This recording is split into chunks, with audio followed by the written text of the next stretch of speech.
programa Outras Palavras, um oferecimento Sindiúte MG, Sindicato Único dos Trabalhadores em Educação de Minas Gerais.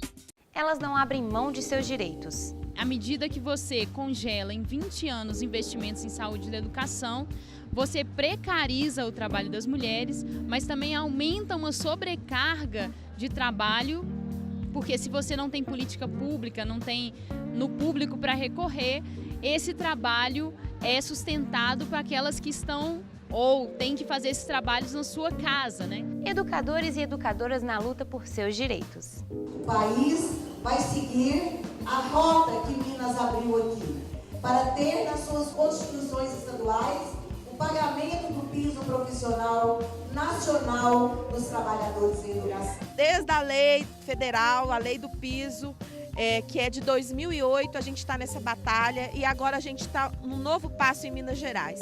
A gente fez uma negociação de longo prazo, que incluía abonos. Abono não tem repercussão na carreira, só quando ele é incorporado. Então a gente fez um processo de negociação que não foi nada intransigente.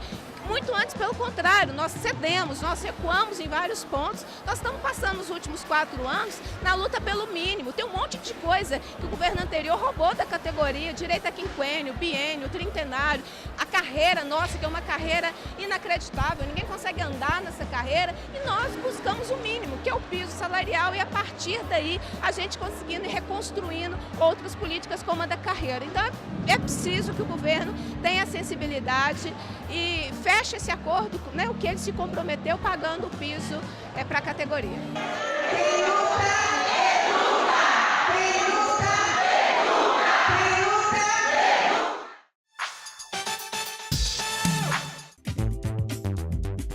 Atualidade. Somos filhos e filhas da escravidão, e o retrato que evidencia isso está em todos os cantos do país. Intolerância, injustiça, atitudes de uma elite que subjuga outras pessoas, disse o professor Gessé de Souza, da Universidade Federal do ABC, durante o Congresso Estadual do Sindiúte. Ele também afirmou que compaixão e desprezo são faces de uma mesma moeda, numa sociedade perversa e doente, que considera um grupo de pessoas como subgente. Ninguém tem uma ideia e um pensamento individual sobre as coisas. Os pensamentos são sociais, né? Embora, e com relação a esses abandonados e esquecidos, quem tem bom coração tem pena, tem compaixão. Quem não tem raiva, desprezo. Mas a compaixão e o desprezo são duas faces de uma mesma moeda. Da moeda que diz que essas pessoas são menos, são subgentes para a sociedade como um todo. Tá? A nossa sociedade é doente, é perversa por conta disso. E aí, porque é subgente, você pode matar. Se alguém de classe média passa por cima de um abandonado, de um humilhado, essa pessoa não vai para a cadeia. Ela não matou gente. Tá? Isso nunca fica explícito, mas e fica no comportamento de quem pega o corpo estendido no chão, de quem vai montar um inquérito. De repente tem até um processo, mas o resultado é que essa pessoa não vai presa. Ninguém vai preso por matar um pobre. Tá? A polícia, né, mata milhares, são mais de 60 mil assassinados. Como isso acontece? Porque é subgente. Tá? Existe um 007, uma licença para matar a pobre. Tá? Que a classe média e que a elite diz, se você quer dizer, como se você matar um traficante fosse legítimo. Então você confunde e tal, diz, olha, estamos ali matando, é menos um. Né? A escravidão, pessoal, continua por conta disso.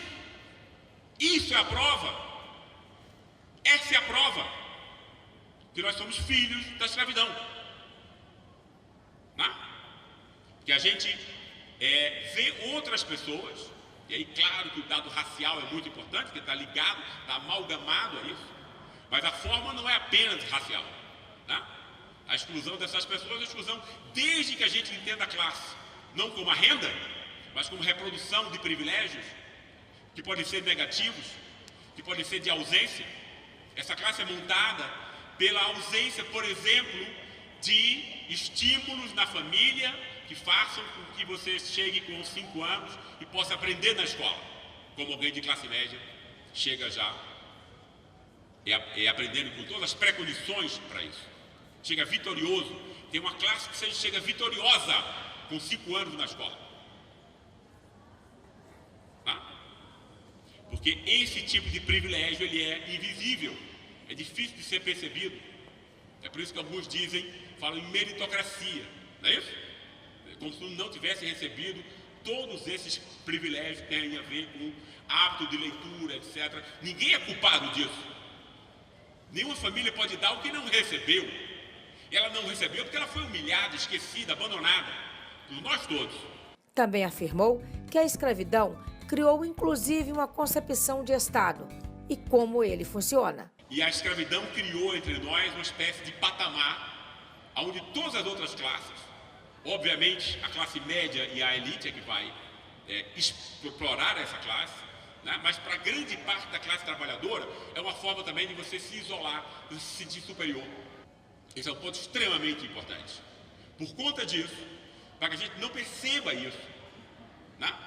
Para que a gente não perceba que essa é a questão principal, que é um resgate que não foi feito, é que a gente tem essa leitura liberal, hegemônica, né? E aí você teve o quê nesses últimos anos? O que eu achei extremamente histórico, fundamental nos últimos 15 anos foi exatamente o quê? O PT foi o primeiro governo que olhou para essa classe. Ninguém tinha olhado, nem Getúlio Vargas. A classe privilegiada.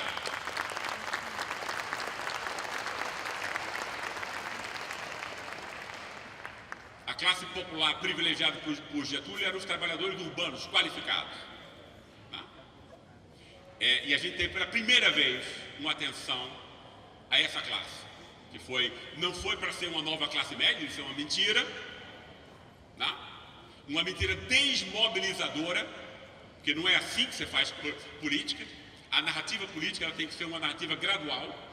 Tá? Agora a gente está combatendo a fome, a gente vai ter que depois educação, depois vai ser a casa própria, depois vai ser saúde. Num país miserável e desigual como o nosso, você tem um plano aí para 50 anos. Né? Quer dizer, quando você diz que você chegou à classe média, você chegou ao paraíso. Isso foi um absurdo que mostra a falta de inteligência, né? No processo de mobilização da própria ascensão que a esquerda, que o governo popular estava realizando. E aprender com isso é desenvolver uma narrativa nova, é desenvolver uma nova concepção sobre o que é o Brasil, sobre o que é o Estado, como ele funciona, né? Porque o que é o republicanismo da esquerda? Ora, é o fato dela chegar no poder e dar poder aos órgãos intermediários do Estado, como foi dado antes aos militares pela elite, né? Ou seja, esses órgãos, poder judiciário, etc., são órgãos intermediários do Estado que têm interesse, assim como a própria elite que dominava o mercado, né, em estigmatizar o poder político, que é fruto da soberania popular. Por que esses órgãos intermediários, como o Poder Judiciário, Polícia Federal, têm interesse nisso? Porque é assim que você consegue chantagear o poder político e ter dinheiro e vantagens. E ser o Poder Judiciário mais caro do mundo, por exemplo, em salário, não é em competência.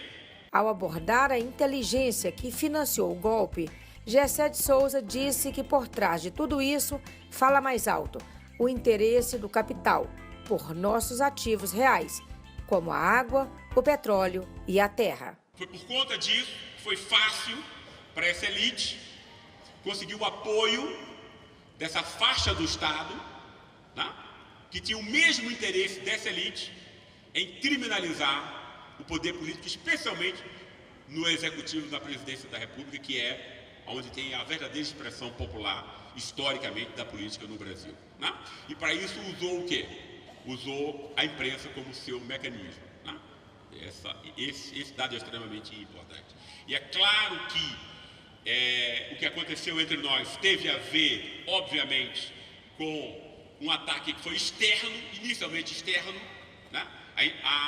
a inteligência diabólica desse golpe, né? De aproveitar escândalos jurídicos, etc., imprensa, etc., para dominar ativos aqui, né? Porque esse capitalismo financeiro, ele é um capitalismo que está condenado a ter várias crises, não é isso? Porque ele sempre lida com bolhas, né? É dinheiro gerando mais, dinheiro, especulação, etc. E eles têm interesse em quê? Em ativos que são reais. Ativos reais é petróleo, água, a terra, né? As bolhas podem quebrar, mas você continua se adonando, se apropriando desses ativos. Quem luta, educa. O sociólogo e cientista político Rudá Risse, durante o Congresso Estadual do Sindiúti, em Belo Horizonte, conversou com a reportagem do Outras Palavras e fez recomendações de algumas lutas que são imperativas. Eu acho que são duas. A primeira, uma luta pela solidariedade, que esse último período fez a gente ficar cada vez mais egoísta, pensar que o sucesso individual é o caminho da vida, e não é. É o caminho da guerra que nós estamos vendo no Brasil. Então a primeira é a luta para reconstruir a solidariedade, a crença de um outro. E por que eu estou dizendo isso? Tem uma pesquisa na América Latina que mostra que os brasileiros, do Latino Barômetro, você acha aí na internet, que só 3% dos brasileiros acreditam nos brasileiros hoje. Não tem nenhum país da América Latina que tem tanta desconfiança como a gente tem hoje. A segunda é a luta pela educação, que é a luta por um processo civilizatório. Quem luta pela educação luta contra a violência, né? E luta pelo coletivo. Isso significa a gente retomar as ruas, nós educadores, vocês do Sindiúti, retomar as ruas e discutir com as outras categorias o que significa a educação, a família, o que significa um projeto de democracia no Brasil que passa pela educação. Acho que é isso.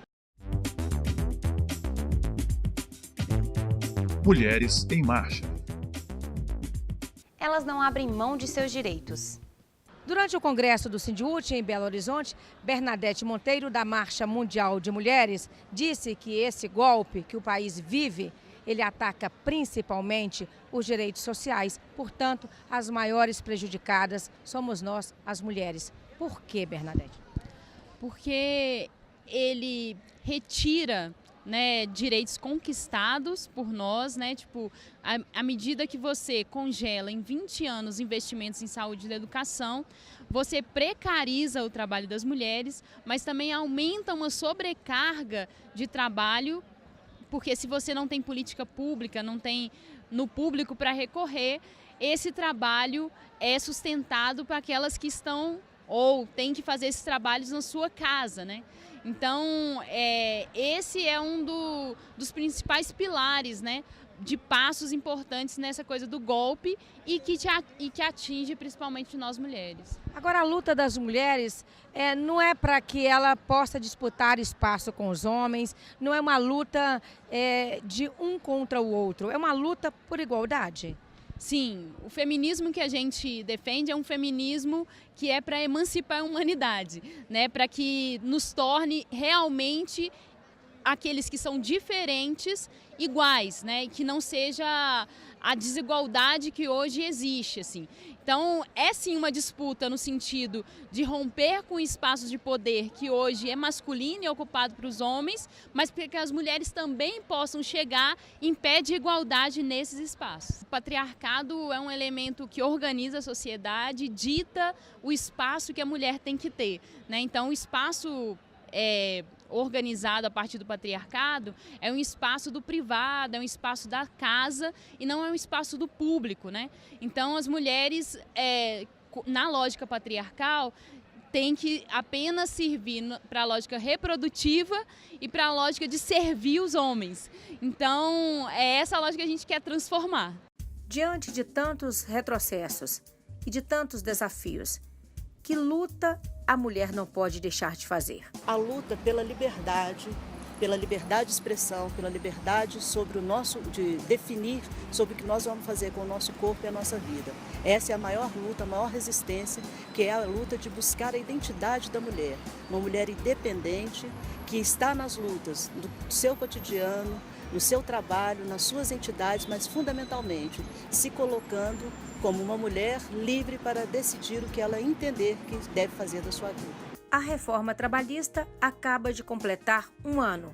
Que impactos ela traz na vida das mulheres? Eu acho que a mulher mais perde o direito que nós estávamos num processo, né, no processo de democratização do país com a presidenta Dilma, era de assumir um patamar onde a mulher pudesse ser protagonista, pudesse exercer cargos de chefia, cargos em empresas onde ela comandasse o trabalho.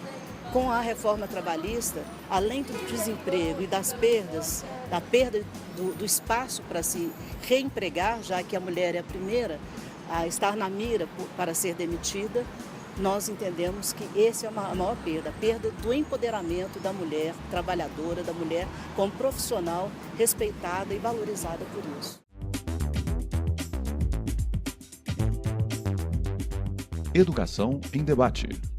Educadores e educadoras na luta por seus direitos. Foi preciso intensa mobilização e muita pressão aos deputados e deputadas na Assembleia Legislativa de Minas Gerais para que a proposta de emenda à Constituição, PEC 49, fosse apreciada e votada em segundo turno. A diretora estadual do Sindiúti, professora Maria Mirtes de Paula, diz que a PEC é importante, porque garante essa conquista para as 8 carreiras da educação. Essa PEC, a PEC 49, ela garante que todos nós, educação, trabalhadores, tenhamos o reajuste do piso anual, sem depender de governador enviar qualquer projeto para a Assembleia. Serão para as 8 carreiras, para aposentados que têm paridade, para nós da ativa, e isso fará que nossa carreira seja estruturada. Já a diretora estadual, Mônica de Souza, diz que essa PEC vai trazer vantagens importantes para a categoria e ter esta conquista na Constituição do Estado é fundamental. Nos últimos 39 anos, a gente conseguia reajuste com greve, com movimento, em que a gente tentava pressionar os governos para conseguir os reajustes. Agora não, está na Constituição, é um ganho inestimável para essa categoria. E o mais importante, atende a todos os segmentos da educação.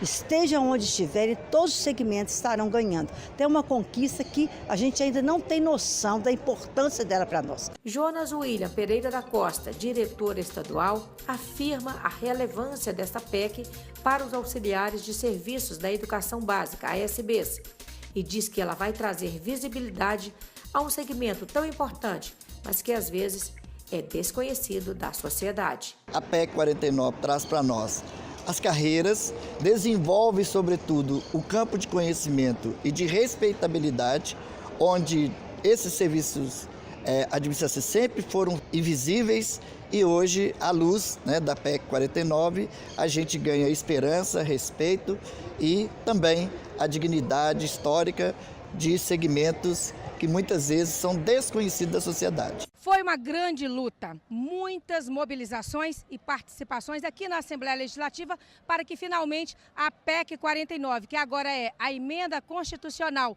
número 97, finalmente fosse promulgada. Sandra, uma batalha que a educação, mais uma vez, consegue e conquista pela luta. Quem luta, educa e conquista. É um motivo de alegria para todos os trabalhadores em educação, fortalece a nossa organização. Nós estamos num momento difícil no país, mas esse é um momento importante para os educadores de Minas Gerais. A conquista de uma lei que garante o pagamento do piso em Minas Gerais.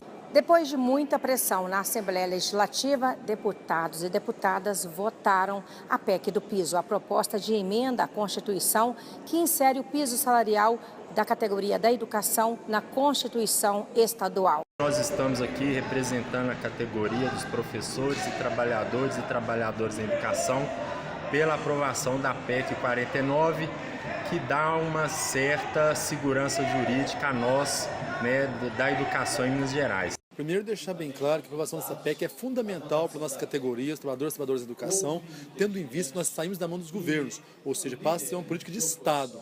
Colocar a PEC na Constituição, colocar nosso piso salarial nacional na Constituição é assegurar que os próximos governos não poderão alterar, sem submeter essa casa, o nosso piso salarial profissional nacional. Portanto, é fundamental. Deixe de ser uma política de governo e passe a ser uma política de Estado. Os trabalhadores e as trabalhadoras em educação de Minas Gerais, sob coordenação do Sindiúti, marcaram presença dia 2 de agosto último na Assembleia Legislativa de Minas Gerais para um momento histórico, a promulgação da PEC 49, que insere o piso salarial na Constituição do Estado. Promulgada pela mesa da Assembleia, a Emenda Constitucional 97 foi publicada no Diário do Legislativo, sendo de autoria coletiva de 73 dos 77 deputados e deputadas. Pelo Sindiúti, compuseram a mesa as diretoras estaduais Marilda de Abreu Araújo, que é coordenadora do Departamento Administrativo Financeiro, e Feliciana Saldanha, coordenadora do Departamento de Formação Pedagógica e Sindical. A solenidade aconteceu no Salão Nobre da Assembleia e contou com a presença de diversos parlamentares, lideranças sindicais e profissionais da educação, vindos em caravanas de diversas regiões do Estado. A PEC referenda o acordo, o entendimento que nós tivemos já em 2015, que vimos lutando até 2015 e conseguimos colocar na Lei 21.710, que o reajuste do piso também seria para as 8 carreiras e a jornada da carreira. No nosso caso, 24 horas semanais. Esse exemplo de Minas Gerais, com certeza, servirá para todo o país. O país vai seguir a rota que Minas abriu aqui, para ter nas suas constituições estaduais o pagamento do piso profissional nacional dos trabalhadores em educação. Para o secretário da CUT Minas, Jairo Nogueira, e a diretora estadual do Sindiúti, Denise Romano, um momento histórico que só foi garantido porque houve persistência de toda a categoria. É um ganho não só para a educação, para todos nós da classe trabalhadora, né? Todos nós temos filhos e filhas que estudam em escola pública, então a importância disso é muito grande para a gente. Estou muito feliz no dia de hoje, muito grato de estar aqui no dia de hoje participando de um dia tão histórico como esse. E continua a luta, né? Conquistamos agora o piso e tem muita luta para fazer pela frente, pela educação em Minas Gerais. Quero parabenizar em nome da direção estadual toda a categoria que atendeu ao chamado do sindicato e que esteve na Assembleia Legislativa nessa batalha, nessa disputa que não foi fácil. Desde a lei federal, a lei do piso, que é de 2008, a gente está nessa batalha e agora a gente está num novo passo em Minas Gerais. Ao ser promulgada, a PEC 49, agora Emenda Constitucional 97, determina que o vencimento inicial das carreiras dos profissionais de magistério da educação básica não será inferior ao valor integral vigente com as atualizações do piso salarial nacional. Também define que o piso será para uma jornada de 24 horas semanais. Assegura ainda que serão reajustados na mesma periodicidade e no mesmo percentual adotados para a atualização do piso salarial nacional, sem prejuízo de revisão geral ou outros reajustes, os vencimentos das carreiras de professor de educação básica, especialista em educação básica, analista de educação básica, assistente técnico de educação básica, técnico da educação, analista educacional, assistente de educação, auxiliar de serviços de educação básica. Mas essa não foi uma luta somente do professor ou da professora. A conquista do piso na Constituição foi também celebrada pelas 8 carreiras da educação. Ela deixa bem claro também que a jornada de trabalho é a atual jornada de trabalho, no caso dos professores, 24 horas semanais, e fala em investimento inicial. Então, ele reafirma a questão que nós recebemos salários, né? Isso é importante porque nós já tivemos em momentos anteriores uma política de subsídios que solapou com as nossas conquistas de décadas. Difícil foi a conquista e o melhor foi perceber a união da categoria. Muito bom perceber a garra do pessoal da educação. É importante a aprovação dessa PEC porque ela garante o piso salarial profissional nacional para todas as carreiras da educação. Eu considero a maior conquista da nossa categoria dos últimos anos. Vai trazer uma estabilidade, uma segurança para a nossa categoria. A ASB, ela cuida da escola, né? Ela lava um banheiro, ela faz uma merenda. Então, é a valorização da nossa categoria, né, como ASB. A gente fez uma negociação de longo prazo, que incluía abonos. Abono não tem repercussão na carreira, só quando ele é incorporado. Então a gente fez um processo de negociação que não foi nada intransigente.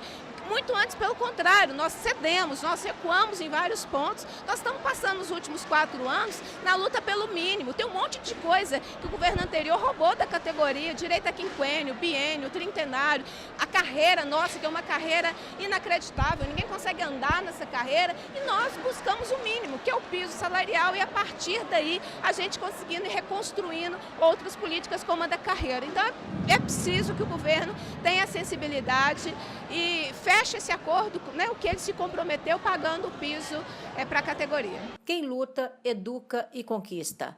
Foi com esse lema que trabalhadores e trabalhadoras em educação de Minas Gerais acompanharam a promulgação no último dia 11 de julho da proposta de emenda à Constituição de número 95, que assegura o recebimento do adicional de valorização da educação básica (ADVEB) aos servidores da educação.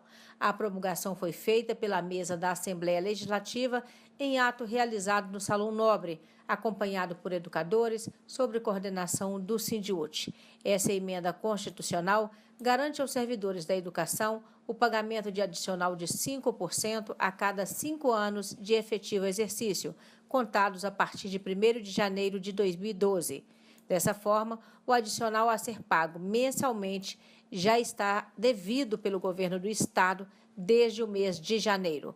De acordo com a coordenadora geral do Sindiúti, Beatriz Cerqueira, o sindicato vai cobrar do governador de Minas o pagamento imediato desse benefício, incluindo o retroativo. A promulgação dessa PEC ela é importante, primeiro porque ela rompe com uma lógica do choque de gestão da reforma administrativa feita pelo Aécio Neves, que penalizou muito o funcionalismo e ainda mais a educação. Em 2003, com a reforma administrativa, ele tirou todos os benefícios por tempo de serviço, substituiu por um adicional de desempenho. Curioso, para não dizer trágico, é que na educação ninguém recebeu esse adicional de desempenho. Quando chegou 2011, com o subsídio, o Anastasia enterrou de vez, inclusive, o direito daqueles que, antes de 2003, tinham direito a receber benefícios por tempo de serviço. Então, a promulgação desta PEC tem essa importância para a categoria. São 5%, calculados pelo vencimento básico, retroativo a janeiro de 2017. Nesse momento, o cálculo do sindicato é que impacta diretamente em mais de 50 mil profissionais da educação, mas todos, à medida que completam 5 anos de efetivo exercício, já fazem jus ao adicional de 5%, calculado pelo vencimento básico, mensalmente, e a cada 5 anos mais 5%. Então é importante entender que essa PEC é uma correção de um grande ataque feito contra a educação e que agora nós estamos conseguindo reverter. Não é um privilégio, não é uma política privilegiada para a educação. A educação sofreu coisas que nenhum outro setor do funcionalismo sofreu, como, por exemplo, o subsídio, como, por exemplo, não receber o adicional de desempenho, como, por exemplo, ter a carreira congelada por 5 anos. Então, a nossa luta até esse momento é pela correção de todos esses ataques, incluindo aí a política do piso salarial profissional nacional, que Minas Gerais só cumprirá em julho de 2018, 10 anos depois que a lei foi estabelecida a nível de país. Agora, Biela, é resultado de uma negociação que começou em 2015 com o governo do Estado. Quer dizer, como é que vai ser isso a partir de agora? Sim, em 2015 nós fizemos a negociação da campanha salarial, incluindo aí questões de carreira, de concurso público. E está previsto numa lei estadual, que é a 20.710. Mas, para que o governo pudesse fazer esse pagamento, era necessário essa alteração na Constituição do Estado, uma vez que a reforma administrativa do Aécio fez esse impedimento de pagamento de benefícios por tempo de serviço. Então, essa é a importância dessa PEC. E também é importante quando a categoria estabelece uma relação de pressão, de diálogo, de construção na Assembleia Legislativa. Basta lembrar que esta PEC não foi enviada pelo governo do Estado. Essa PEC foi construída e assinada pelos deputados com a participação do sindicato, assim como nós temos dois outros projetos de lei, um já aprovado e encaminhado para a sanção do governador, que é a anistia da greve dos servidores das superintendências regionais de ensino, e o projeto de lei que trata sobre procedimentos de proteção ao trabalhador vítima da violência no ambiente escolar. Então, o sindicato, com esse comportamento, ele se torna propositivo no sentido de elaboração e de discussão de projetos de lei de interesse da categoria e de interesse da sociedade.